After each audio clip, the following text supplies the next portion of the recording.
रात को मेरे जेठ जी के कमरे से चीखों की आवाजें आती थीं। मेरी जेठानी जी कब की मर चुकी थी। जेठ जी का राज जानने के लिए एक रात मैं उनके कमरे में छुप गई। फिर जेठ जी ने जो किया, हे भगवान! जब मैंने पहली बार वह दिल दहलाने वाली चीखों की आवाजें सुनी तो मैं पूरी तरह घबरा गई थी। मैं गहरी नींद से हड़बड़ाकर उठ बैठी और चीखने चिल्लाने की आवाजें पूरी हवेली में गूंज रही थीं। उस समय चारों ओर सन्नाटा था। मेरे कमरे में बहुत अंधेरा था। मैंने हाथ से टटोलते हुए साइड टेबल का लैंप जलाया। मैंने घड़ी की तरफ देखा तो रात के 12 बज रहे थे और चीख पुकार की आवाजें गूंज रही थीं। मैं हैरान थी कि मेरी बगल में लेटे मेरे पति प्रदीप अब भी गहरी नींद में सोए हुए थे। इतने शोर में उन्हें नींद कैसे आ सकती थी? कल ही तो मैं प्रदीप की दुल्हन बनकर इस घर में आई थी। मेरी शादी बड़ी धूमधाम से प्रदीप से हुई थी। मैं बहुत अमीर खानदान की बहू बनी थी। मैं भी एक अमीर खानदान से थी। मेरे सास ससुर कब के मर चुके थे। जेठ जी बहुत देखरेख वाले इंसान थे। मैं उनके व्यवहार को अच्छी तरह से जानती थी। मेरी प्रदीप से लव मैरिज की शादी थी। हमने एक दूसरे को शादी के लिए पसंद किया था और वहीं से हमारी फ़ोन पर बातें होना शुरू हो गई थी।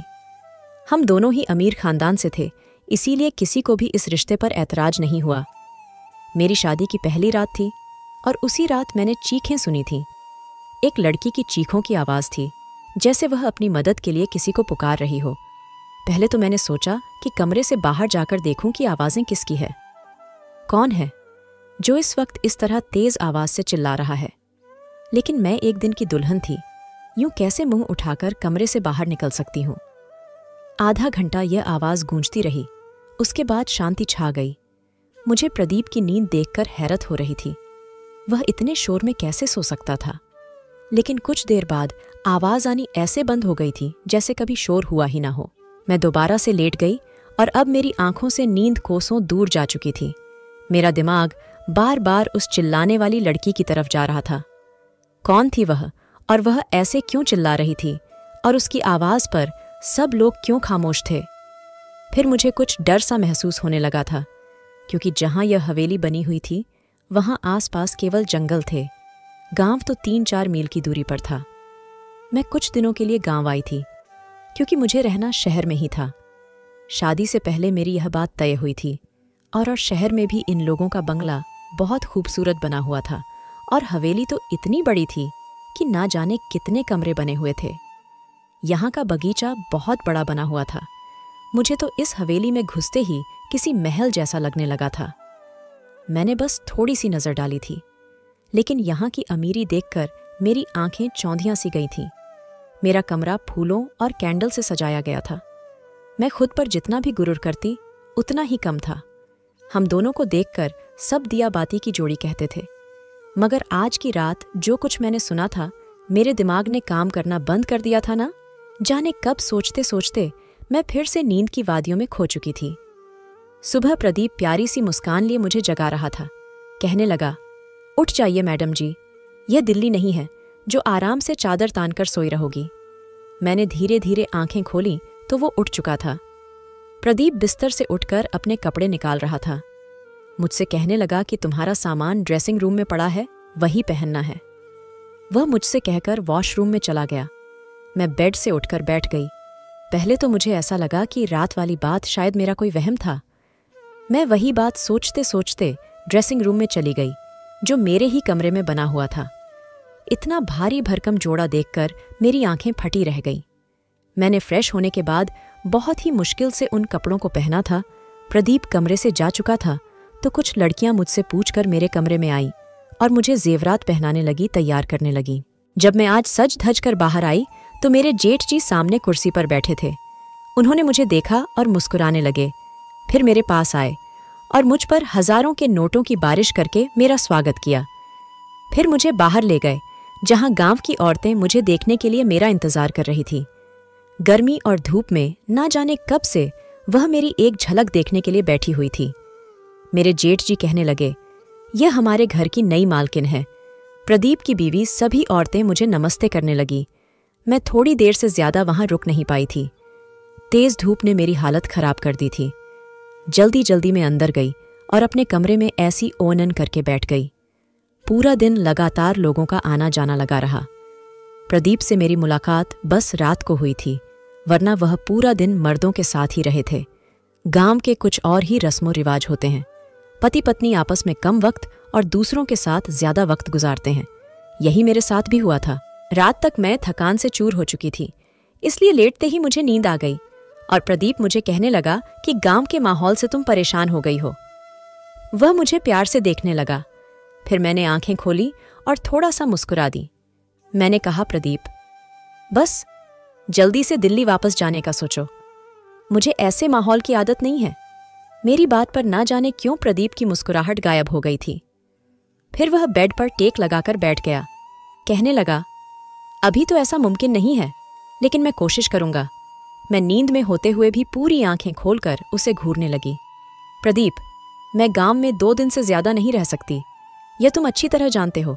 मुझे घुटन होती है, यहाँ के पहनावे से, रहन सहन से। अजीब घुटन सा माहौल है यहाँ का। मैं नहीं रह सकती यहाँ पर। मेरी बात सुनकर वह किसी गहरी सोच में चला गया। उसने सिगरेट निकाली और लाइटर से जलाकर पीने लगा। मैं नींद में चूर थी, इसीलिए सो गई रात को। फिर से मेरी आंखें शोर से खुली थीं। वही एक लड़की की चीख पुकार अपने बचाव के लिए मदद मांगती हुई। मैं तुरंत उठकर बैठी और प्रदीप को भी जगा दिया। वह मुझे नींद में देखने लगा। मैंने कहा, प्रदीप, किसी की चिल्लाने की आवाज आ रही है। मेरी बात पर प्रदीप ने नजरें चुराई और कहने लगा, कैसी आवाजें हैं? मुझे यहां कोई आवाज नहीं आ रही। मैं उसकी यह बात सुनकर हैरान रह गई थी। यह कैसे मुमकिन था? मुझे तो लड़की के चिल्लाने की आवाजें आ रही थीं, लेकिन प्रदीप को नहीं आ रही है। मैंने हैरत से प्रदीप की तरफ देखा। मैंने कहा कि यह लड़की की आवाज तुम्हें नहीं सुनाई दे रही है? वह कहने लगा, नहीं, मुझे कोई भी आवाज सुनाई नहीं दे रही है। मुझे नींद आ रही है, मुझे परेशान मत करो। यह कहकर वह फिर से सो चुका था और मेरा डर के मारे बुरा हाल था। क्या यह आवाज है सिर्फ मुझे ही सुनाई दे रही थी? इसका मतलब कोई भूत प्रेत, यह सोचकर तो मैं कांपने लगी थी। डर की वजह से मैं प्रदीप से चिपक के लेट गई। मेरा दिल जोर जोर से धड़क रहा था। अब तो मुझे इस हवेली में एक दिन भी नहीं रुकना था। मुझे तो भूतों से बहुत डर लगता था। अगली सुबह ही मैंने प्रदीप से शहर जाने की जिद करनी शुरू कर दी। मैंने कहा, मुझे वापस दिल्ली जाना है। मुझे डर महसूस हो रहा है। मुझे 2 दिन से यहां किसी के चिल्लाने की आवाज सुनाई दे रही है, जैसे कोई लड़की मदद के लिए पुकार रही हो। मैं यहां नहीं रह सकती। डर की वजह से ऐसा लग रहा था जैसे मैं अभी अभी रो दूंगी। और प्रदीप मुझे ध्यान से देख रहा था। वह बार बार नजरें चुरा रहा था। वह मुझसे कहने लगा, वर्षों से इस हवेली में ऐसे ही साए हैं। किसी किसी को ऐसी आवाज सुनाई देती है जैसे तुम्हें दे रही है, लेकिन उन साए ने कभी भी हमें नुकसान नहीं पहुंचाया। वरना क्या मेरी भाभी यहां रह सकती थी? मुझे प्रदीप की किसी भी बात से चैन नहीं मिल रहा था। मुझे बस दिल्ली जाने का इंतजार था। सुबह नाश्ते के वक्त मेरे जेठ जी ने प्रदीप से पूछा था कि तुम दिल्ली वापस कब जा रहे हो? यह सुनकर प्रदीप का चाय का कप हाथ में ही रह गया था, लेकिन मैं दिल ही दिल में खुश थी कि किसी को तो हमें गांव से दिल्ली भेजने का ख्याल आया। प्रदीप ने कहा, भाई, जो आपका आदेश। प्रदीप ने बहुत ही मुश्किल से यह बात कही थी।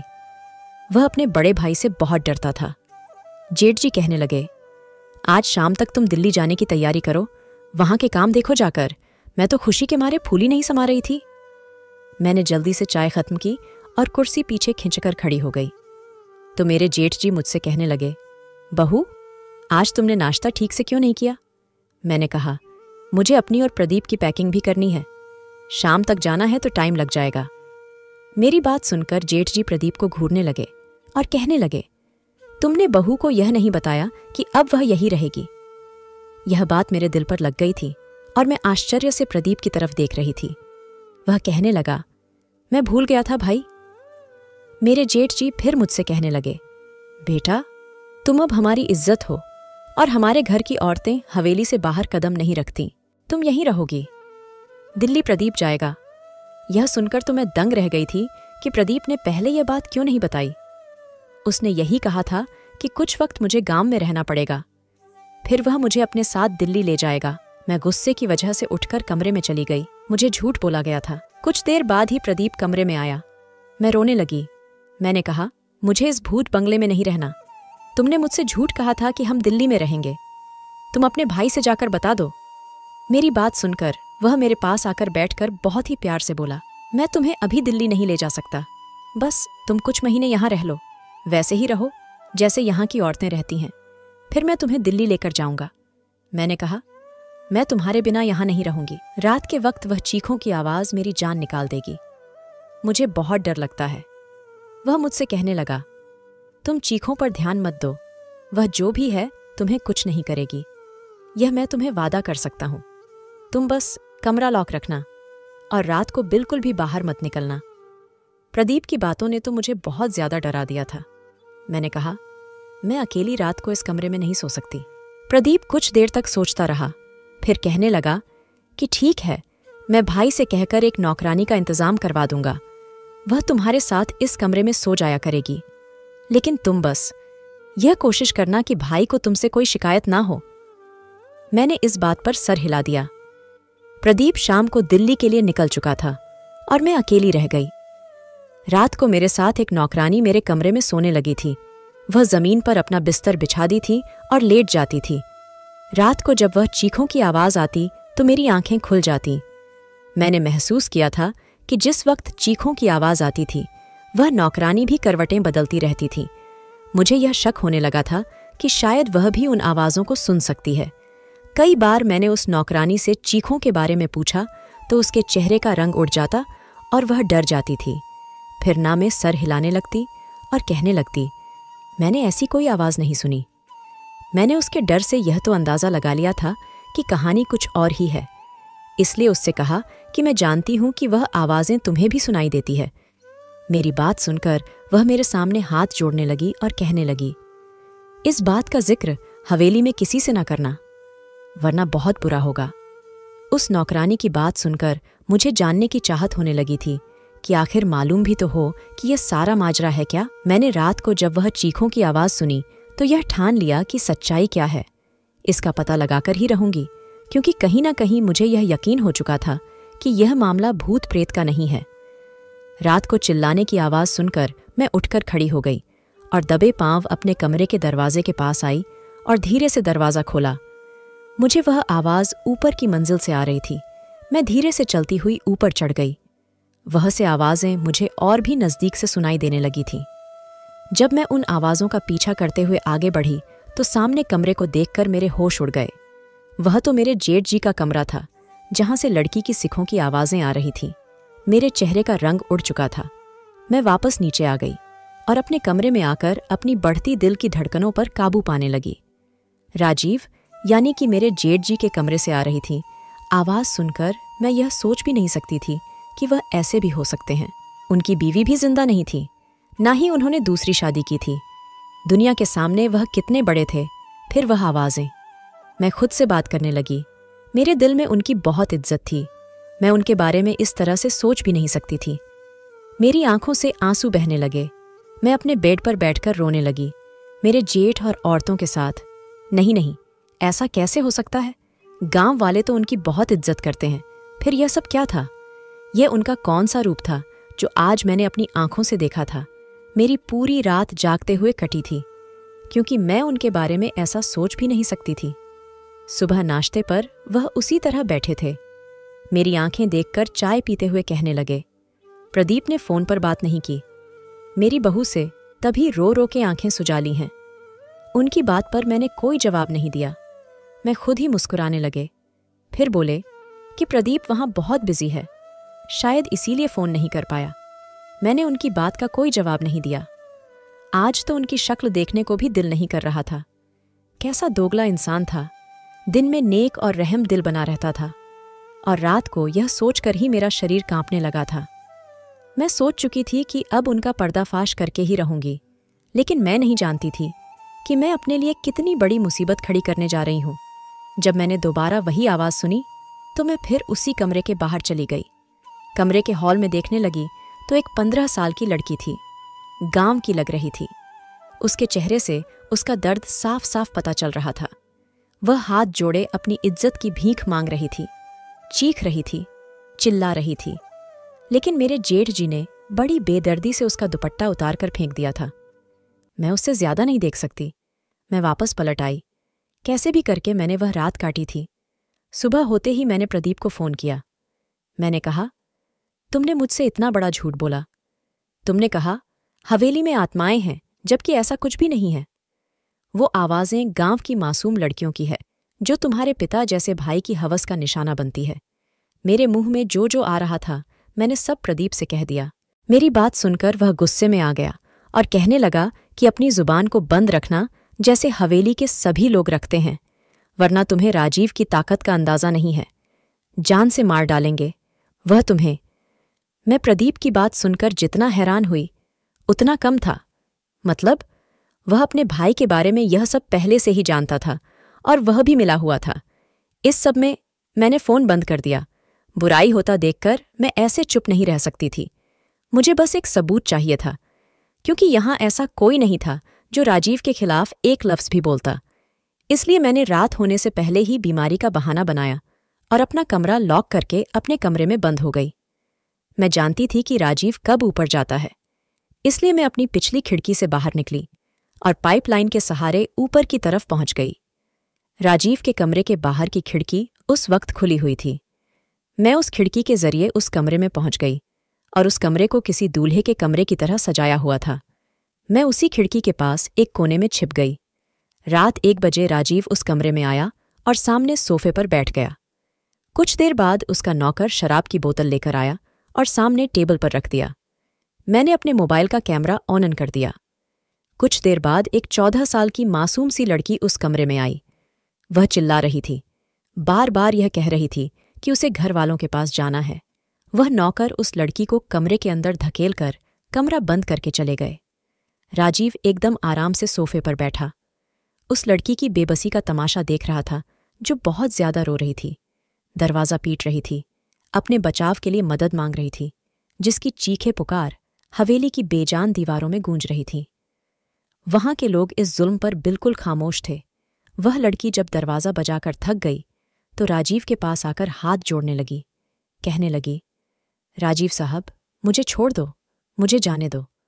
मैं तुम्हारी बेटी की उम्र की हूं, मुझ पर तरस खाओ। उसकी बात सुनकर मेरा जेठ गुस्से से उठा और उसके बाल पकड़कर कहर भरी नज़रों से देखते हुए बोला, किसी नीच जात की लड़की, तेरी इतनी हिम्मत कि तू मेरे सामने जुबान चलाएं। तुझे मैं बताता हूं कि मेरे सामने जुबान चलाने वालों का मैं क्या अंजाम करता हूं। यह कहकर उसने उस लड़की को बड़ी जोर से जमीन पर पटका था। फिर उसकी गर्दन पर अपने पैर से मारने लगा। वह लड़की दर्द से बिलबिला उठी थी और मैं यह सब नहीं देख पा रही थी। ना जाने कैसे मैंने खुद को काबू में किया, वहां खड़ी यह सब देख रही थी। फिर मेरे जेठ ने उस लड़की को पकड़कर बिस्तर पर पटका और अपना सिगरेट जलाकर जैसे ही उसने लड़की के चेहरे पर लगाया, उस लड़की की चीख के साथ साथ मेरी भी चीख निकल गई। राजीव तुरंत ही वहां से पीछे हटा। मेरी चीख सुनकर वह समझ गया था कि कमरे में उस लड़की के अलावा भी कोई है। इससे पहले कि वह मुझे ढूंढता, मैं उसी खिड़की से बाहर निकल गई, लेकिन शायद वह मुझे देख चुका था, क्योंकि मैं कोई प्रोफेशनल जासूस तो नहीं थी, एक आम सी लड़की थी। मैं जिस रास्ते से आई थी उसी रास्ते से नीचे उतर गई, लेकिन अपने कमरे के बजाय हवेली के पीछे चली गई। मैं वहीं जाकर छुप गई। मुझे पूरी हवेली में एक हलचल सी महसूस हुई थी। बहुत से कदमों की आवाज़ें सुनाई दी। मैं एक घने झाड़ी में छुप गई। बहुत से नौकर टॉर्च जलाकर मुझे ढूंढ रहे थे। मैं तो सांस लेना ही भूल गई थी। मुझे डर था कि अब मैं पकड़ी जाऊंगी। कुछ देर बाद नौकर वहां से चले गए। उनके जाते ही मैंने सुकून की सांस ली। मैं एक बड़े से पेड़ पर चढ़ने लगी, जो इस हवेली की दीवार से चिपका हुआ था। उस पेड़ पर चढ़कर मैंने दीवार से दूसरी तरफ देखा तो वह एक घना जंगल था। मैं वहां कूद गई थी। मैं नहीं जानती थी कि मैं उस जंगल को पार करने के बाद कहाँ पहुंचाऊंगी, लेकिन मैं लगातार भाग रही थी। सुबह तक मैं भागती रही।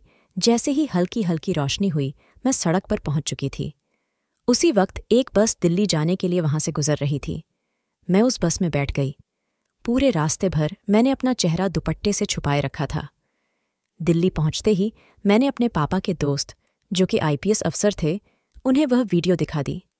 मेरी वजह से उस गांव में इस घिनौने खेल का किस्सा खत्म हुआ था और राजीव के साथ साथ प्रदीप भी पकड़ा गया था। वो लोग गांव की कम उम्र लड़कियों के साथ गलत करके उसे दूसरे देश में भेजते थे और कुछ को मार देते थे, और मेरे पति दिल्ली में वही काम करते थे, इसलिए मुझे अपने साथ लेकर नहीं गए थे। मैंने अब प्रदीप से तलाक ले लिया था। क्योंकि मैं ऐसे शख्स के साथ जिंदगी नहीं गुजार सकती थी। मुझे खुशी थी कि मेरी वजह से बहुत सी लड़कियां बच गई थीं।